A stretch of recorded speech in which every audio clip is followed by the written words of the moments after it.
Hey folks, I'm so excited and I want to congratulate you for finding this video about what you need to know before hiring a health coach, because it may have been buried under all that content from health coaching schools, insurance companies who are trying to coach folks, health coaches who also want to coach other health coaches, and other vendors. Now this video is for folks who are curious about working with a health coach. My name is Joy, certified health coach. Thanks so much for stopping by.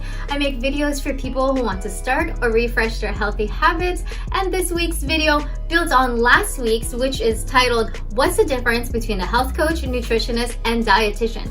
If you're curious about that video, click on the link above or in the description below. And if you find any value in these videos, click the subscribe button. All right, so thanks in advance, and let's go ahead and jump in.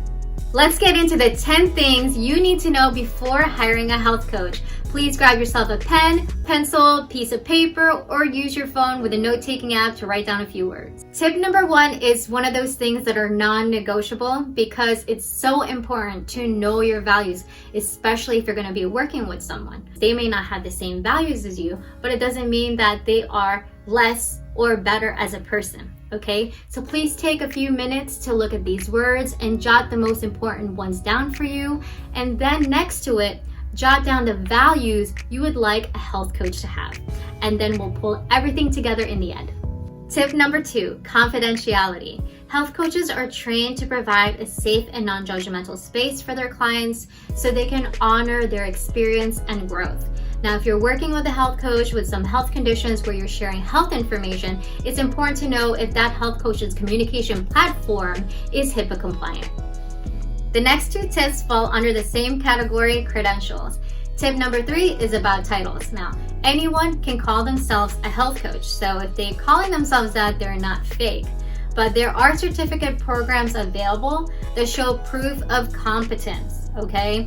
But a health coach is not regulated or standardized by the state like a registered dietitian is. So if you're curious about those details, jump into that video, what's the difference between a health coach, nutritionist, and dietitian. And there are some states that require that health coaches have a license to provide individualized nutrition counseling. So if you live in that state, that health coach needs to have that license to be legal. All right, so a way to reference that or source it is go to the American Nutrition Association website. I put the link below and you'll see that map and you can read on for further details. And if titles are important for you, there is a board certification for health coaches. So that health coach would have to have a certificate that's accredited by the National Board of Health and Wellness Coaches and also pass that exam. And just a little bit about the National Board of Health and Wellness Coaches. They're made up of health coach experts, medical experts, and specialists, and they put together a standard of excellence for health and wellness coaches. And the goal is for the health coaches to accept health insurance in the future. So big shout out to them for the work that they're doing. Tip number 4 is about education. So like I said, anyone can call themselves a health coach. You don't need a high school diploma to be a health coach, but there are certificate programs that want you to have a high school diploma equivalent or greater. And if titles are important to you, again, just know that not all health coaching certificate programs are accredited by the National Board of Health and Wellness Coaches. So you can reference that on their website, and I'll show you how to do that in just a minute. And then lastly, health coaches do not need to have continuing education or recertification unless you're board certified or have other credentials or they're high achievers. All right, we're here at the nbhwc.org website, hover to find and down to approved training program. And you'll find information here about those standards that I was talking about and all the approved programs. You can search by category, and universities do offer this for credit and non-credit. And some companies like in the health sector or, healthcare, hospitals, health insurance companies, or some private companies that cater to corporate clients. As for example here for the Mayo Clinic, the entire program is approved. But for my program, which is IIN, the Coaching Intensive Practicum, that's approved, but the initial coaching certification wasn't. So if titles do concern you, then definitely reference this website. One last thing I want to mention is that these programs are very expensive and time consuming. So not all health coaches have access or have the resources to do this. So please consider that when hiring a health coach. These titles are great, but they may not necessarily translate into a great coaching experience. I hope you guys are getting great ideas so far from all these tips.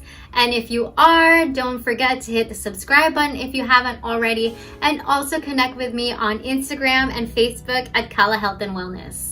The next two tips are highly related to how coaches do things. So tip number 7 is about personality and style.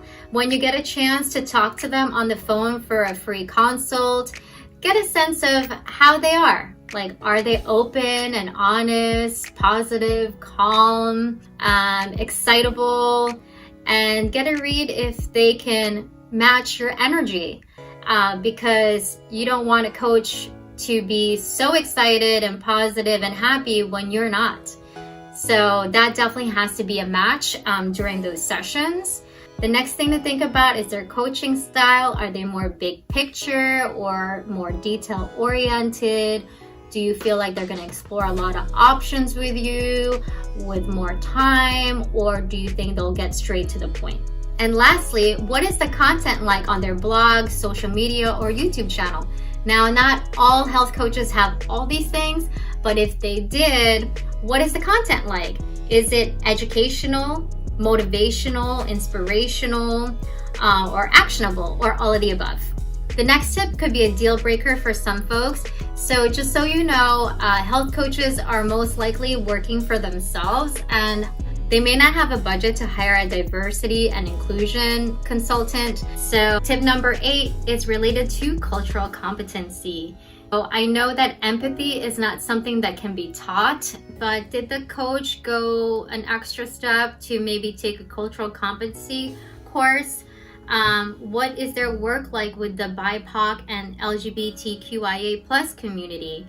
Do they have any work experience in diverse communities, and what was that like? And what cultures do they appreciate other than their own? Tip number 9, what services do they offer? Do they have a free consult? How long is the consultation? Do they offer single sessions where they do lifestyle assessments or nutritional assessments, grocery tours, pantry and fridge makeovers, etc.? And what is their support like? Is it one-on-one, or is it a group coaching situation? And for their ongoing sessions, what kind of commitments do they have? Like 3 months, 6 months, or longer? And lastly, for the format, is it virtual, in person, or both? All right, we made it to tip number 10, our last tip of the day, which is related to budget. So typically, coaches charge between $75 to $200 per session, depending on their education and experience.